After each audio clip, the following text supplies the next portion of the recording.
გამარჯობათ. კეთილი იყოს თქვენი მომბრძანება ჩემ ეზოთერიულ ტაროლოგიურ გვერდზე.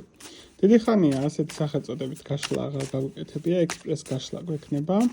თემით ჩაფიქრებული პიროვნების ნდობა შეიძლება თუ არა, ან რამდენად სანდო არის ჩაფიქრებული პიროვნება. გაშლა არის უნივერსალური, შეგეძლიათ ჩაიფიქროთ როგორც საყვარელ ადამიანზე მეორე ნახევრის კუთხით, ასევე თქვენი მეგობარი, დაქალი, ძმა, კაცი, ნათესავი, როგორც გინდათ.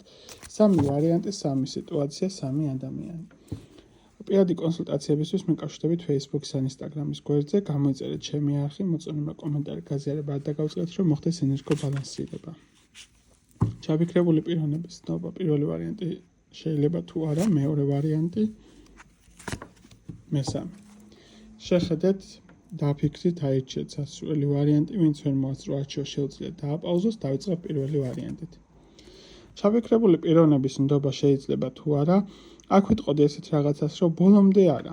იმიტომ რომ ეს არის ტიპაჟის კატეგორია, რომელსაც რაღაცა მომენტში აქვს გარკვეული სახის ისეთი ქმედებები, რაც შეიძლება გარდა თქვენთვის დამაზიანებლისა, საკუთარი თავისთვისაც იყოს დამაზიანებელი. ძალიან აზარტულია და არაპროგნოზირებადი არის. აქედან გამომდინარე, შეიძლება თუ არა მისი ნდობა, ვიტყოდი რომ არა.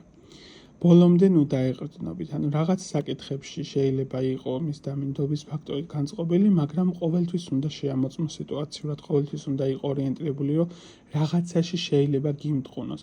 ასე რომ არსებული ადამიანის ნდობა შეიძლება თუ არა, უფრო მეტად ამოდის, რომ არას პოზიცია, ვიდრე დადებითი კუთხით კი ეს პოზიცია, იმიტომ რომ არ არის პროგნოზირებადი ადამიანი. მეორე ვარიანტი.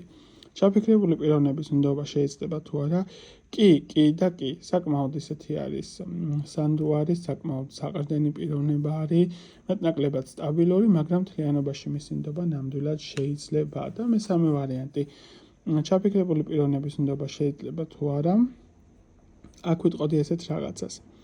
თუ ამ ადამიანის ინტერესში ჯდება, რომ არსებულ სიტუაციაში თვითონაც იყოს მოგებული პოზიციაში, მსგავს შემთხვევაში, კი, ნამდვილად შეიძლება მისი ნდობა, მაგრამ თუ არსებული სიტუაციიდან სარგებელი შეიძლება მან ვერ მიიღოს, მსგავს სიტუაციაში არა. იშვიათი არის რაღაცა სარგებლის გარეშე სიტუაციის მქონე თემაში, რომ ამ ადამიანის ნდობა შეიძლებაოდეს.